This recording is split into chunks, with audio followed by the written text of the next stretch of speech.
ये सारी सीख हम लोग को प्राप्त है। किस प्रकार आरटीआई के माध्यम से हम लोग गांव के विकास कर सके, उसी प्रकार संस्कार शिक्षा में भी हम लोग को गांव में जाके संस्कार जागरूक करना है और एक संगठन खड़ा करना है, गांव को नशा मुक्त कराना है और हमारे संस्कार शिक्षा को लेके चलते हुए इस एकल अभियान की व्यवसायी को आगे बढ़ाना है।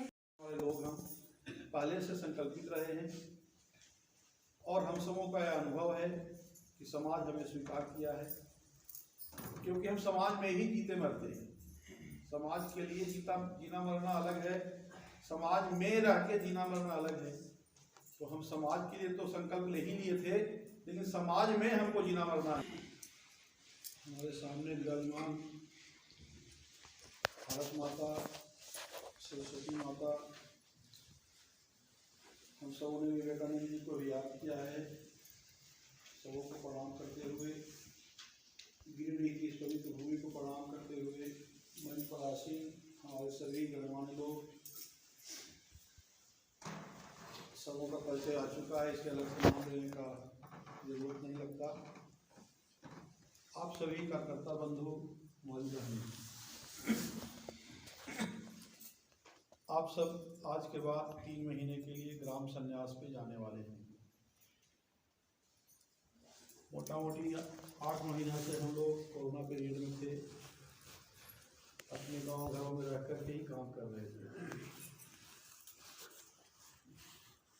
हम सबों ने संकल्प लिया है भारत माता को सुखी बनाने का, उनके आंख में आई हुई आंसू को पूछने का, और भारत माता हमेशा प्रसन्न रहे इसके लिए कोशिश करने का।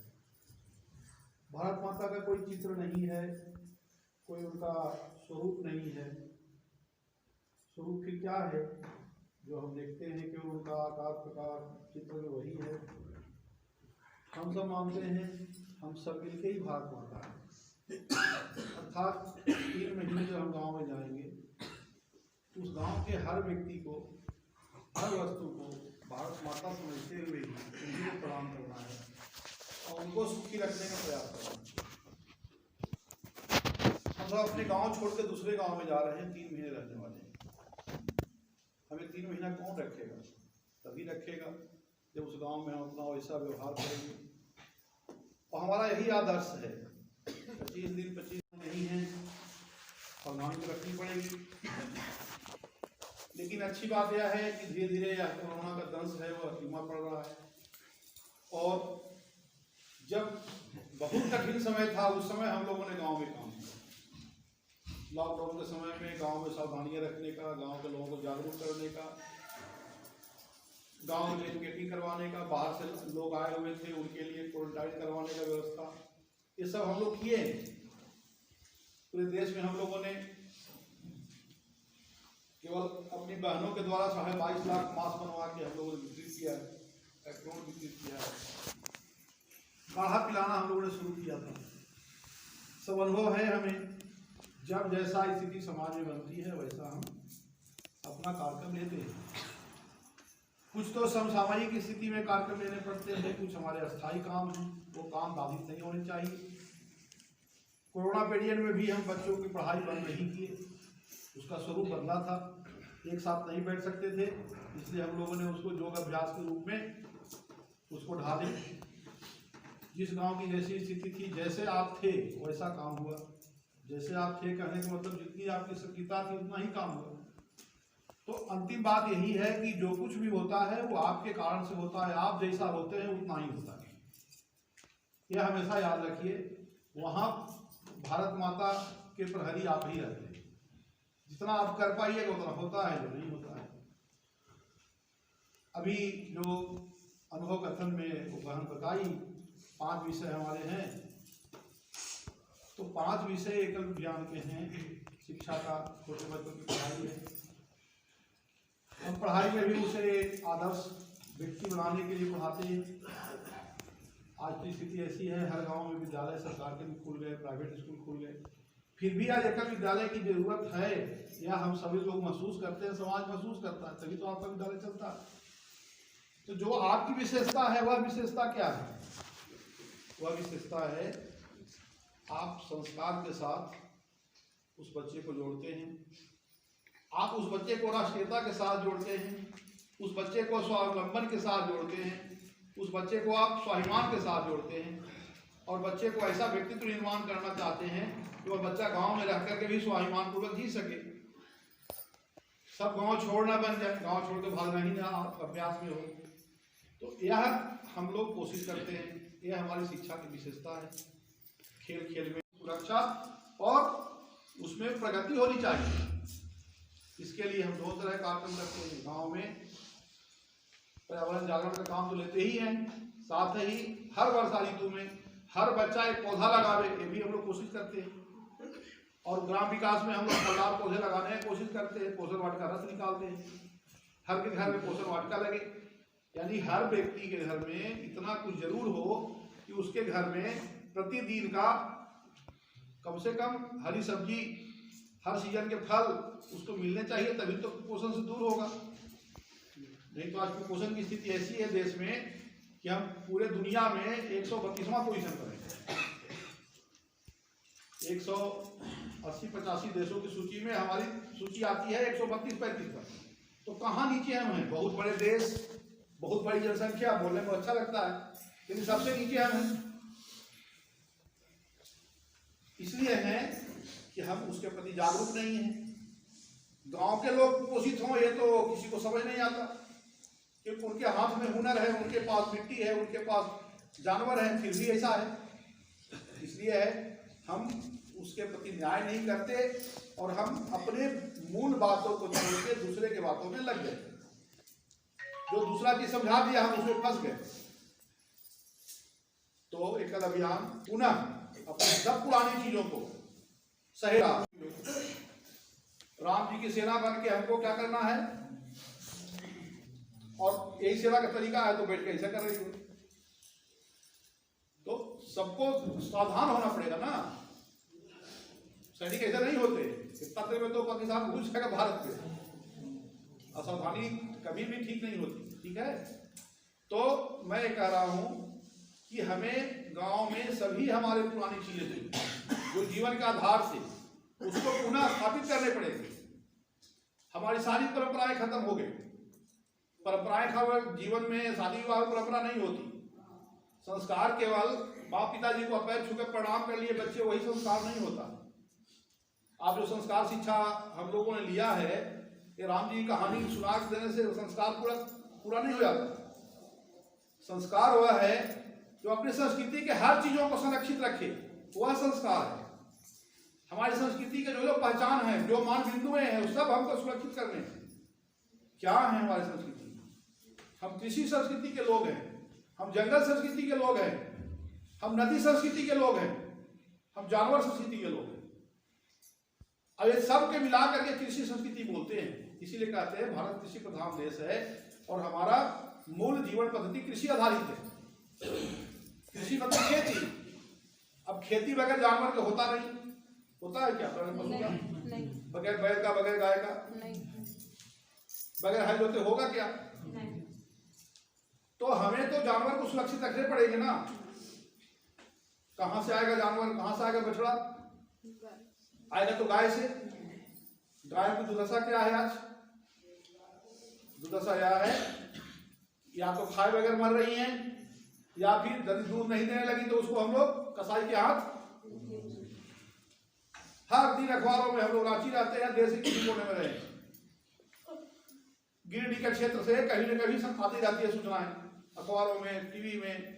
इतने गाय पकड़ा गए ट्रकों में, तो कभी इसमें कभी पैदल ले जा रहे थे। अब ऊंट तक यहाँ मिलने लगा। बताइए, राजस्थान से ऊंट चल के यहाँ काहे के लिए? या तो कटेगा इसी क्षेत्र में या बांग्लादेश जाएगा। तो इन जानवरों की सुरक्षा का उपाय क्या है? जानवर क्यों कटते? विश्व हिंदू परिषद को अलग से विभाग बनाना पड़ा गाय पकड़ने के लिए। अलग अलग गौशालाएं बनानी पड़ी। काहे के लिए? तो गौशाला में गायों को रखा जाएगा। तो जेल है, गौशाला क्या है? गौशाला चलाने वाले लोग उसको बहुत आराम से थोड़े चलाते हैं, बेबसी है उनकी चला रही। कुछ लोग तो उसको क्रियाक्रम मान के प्रसन्न होते रहते हैं, लेकिन कुल मिला के जेल चलाने वाले जेलर वाली बात है ना। गौशाला के जितने प्रमुख चेयरमैन बने हैं वो सब जेलर ही तो हैं। गाय को जेल में बंद करके रखे हैं, खूब खुश है। जैसे कैदी जेल में रहते हैं और जेलर खुश है, इतना हमारे यहाँ कैदी की संख्या बढ़ गई। अरे कैदी की संख्या बढ़े तो वो खुशी क्यों होना चाहिए भाई? देश में अपराध बढ़ रहा है। उसी प्रकार से गौशालाएं में गाय बढ़ना हमारे लिए अपमान है कि सम्मान है? बताइए। तो गौशाला के लोगों को क्यों खुशी होनी चाहिए? खुश नहीं होते हैं लोग, बड़ी परेशान रहते हैं। उसके लिए चारा की व्यवस्था, उसके लिए भोजन की व्यवस्था, पानी की व्यवस्था, चंदा करना पड़ता है। और उसके बाद बीमार पड़ती है गाय, क्योंकि गाय का वो सहज स्थान ही नहीं है। गाय का सहज स्थान कहाँ था? किसानों के घर, हमारे आपके घर, गांव। अब रात में मुश्किल से 6 घंटा बांधते थे, शेष 18 घंटा कहाँ गाय थी? जंगल में, खेतों में चरती थी स्वतंत्र रूप से। जैसे जंगल से पकड़ के चिड़िया को आप बांध लेते हैं अपने घर में, आप सोने का लगाइए फ्रेम, चाहे पिंजरा, चाहे कुछ के लगाइए, जैसे उसको सुराग मिलता है खुद के भागता है ना, क्योंकि वो बंदी है। ऐसे ही जानवरों को हम कैद में रखते हैं, जैसे उसको समय मिलेगा वो भागेगा, क्योंकि उसका स्वतंत्र घर गांव है, जंगल है। हम जंगलों से, गांव से पकड़ के उसको लाके यहाँ बंद कर रहे हैं।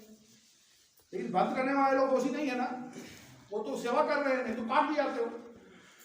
दोषी कौन है अंत में? हमने गांव से उसको छोड़ दिया, हमने भोजन नहीं दिया।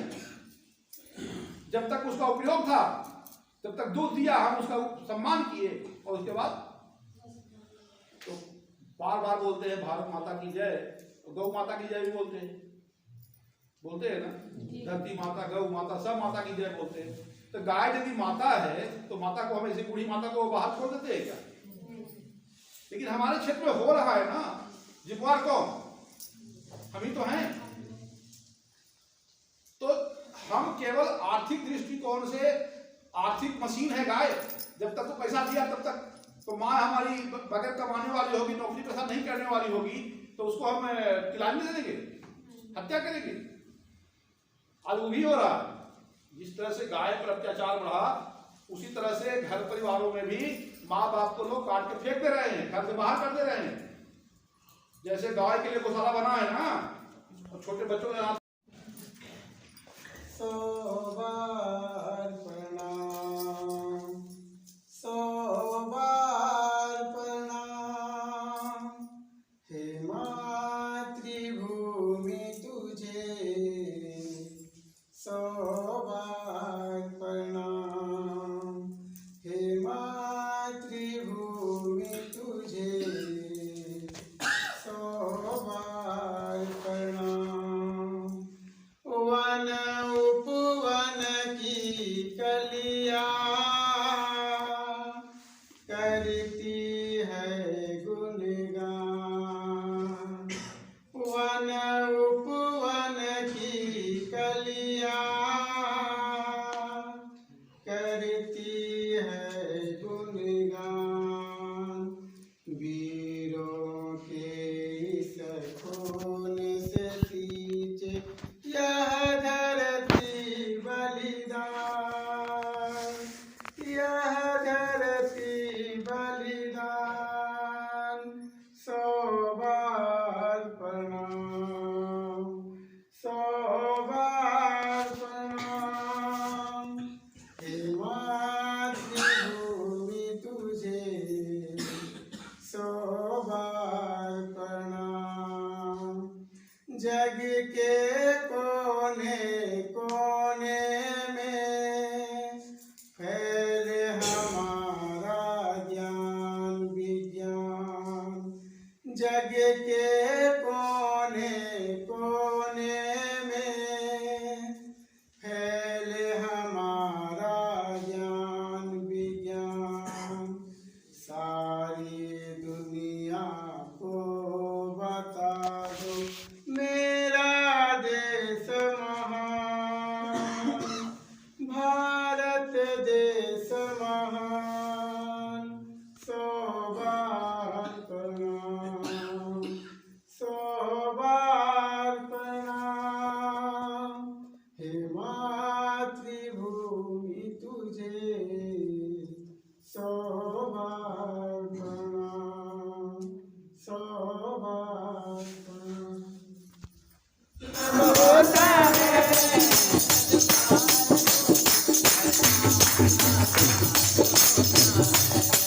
हनुमान को खुश करना आसान होता है,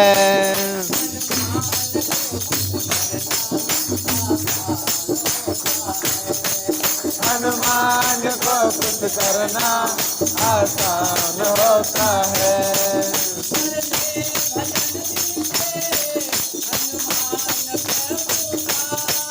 कर ले भजन से हनुमान प्रभु का,